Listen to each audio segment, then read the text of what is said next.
პირდაპირ ვართ მეგობრებო კოლეგებო მანანა ისე გვეწვიეთ ეხლა ტელეკომპანია იმბედისა და პოსტების ყანჩებიდან გავალ. ბატონიკა ლევანდელი დღე შედგა თუ არა რას გვეტყვით და აი ეს განწყობა კი ურმესი მადლობა მე ჩემის აზრით ბევრია სათქმელი, მაგრამ გვეცლები ძალიან მოკლედ გითხრათ, რომ თავარი სათქმელი ამ წუთის მდგომარეობით დღეს ქართულმა ხალხმა თქვა იგივე, რაც თუნდაც 31 წლის წინ თქვა, მათ შორის უსწავლის გამზირზე, რომ ქართული სახელმწიფო ეკუთვნის ქართველ ხალხს.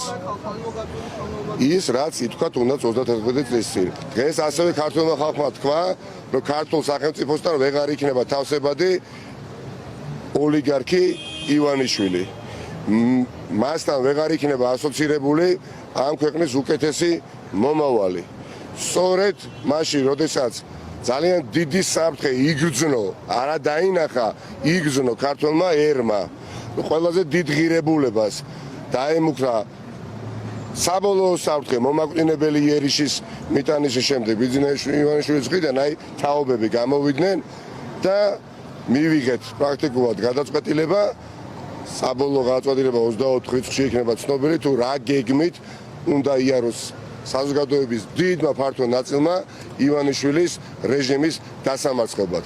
ივანიშვილს დარჩა ორი გზა, როგორც აღიარებულ ოლიგარქს, როგორც აღიარებულ ანტისახელმწიფოებრივ წარმონაქმნს და ელემენტს, ან იგი გაიწევა და გზას დაუთმოს გადაჭარბების გარეშე ყველაზე ძლიერ ფაქტორს, ისიც მას ყველაზე მეტად ეშინია მის უდიდებულესობა ქართულ ხალხს, ან იძულებული უნდა გახდეს გადავიდეს მასობრივ დაკავებაზე. დაკავებაზე დაჭერზე გააკეთებს, შესწევს ამის უნარი, ბუნებრივი არ შესწევს. ბუნებრივი ამაზე ვერ გააკეთებს. ამიტომ ბიზნეს ივანიშვილს მოუწევს ფარხმალის, ოლიგარქიული ფარხმალის დაყრა და გზის დათმობა მომავალი თაობებისთვის. თუ კონკრეტულად რა მოთხოვნებში გადაიზრდება ეს ყველაფერი 24 რიცხვში საღამოს 8 საათზე მოვისმენთ და ყველანი ერთად შევუდგებით იმ გადამწყვეტ ეტაპზე გამარჯვების მოპოვებისთვის ბრძოლას, რითიც ვიამაყებთ თითოეულ ჩვენგანი და ჩვენი მომავალ თაობები. მადლობა. მადლობა, ასეთი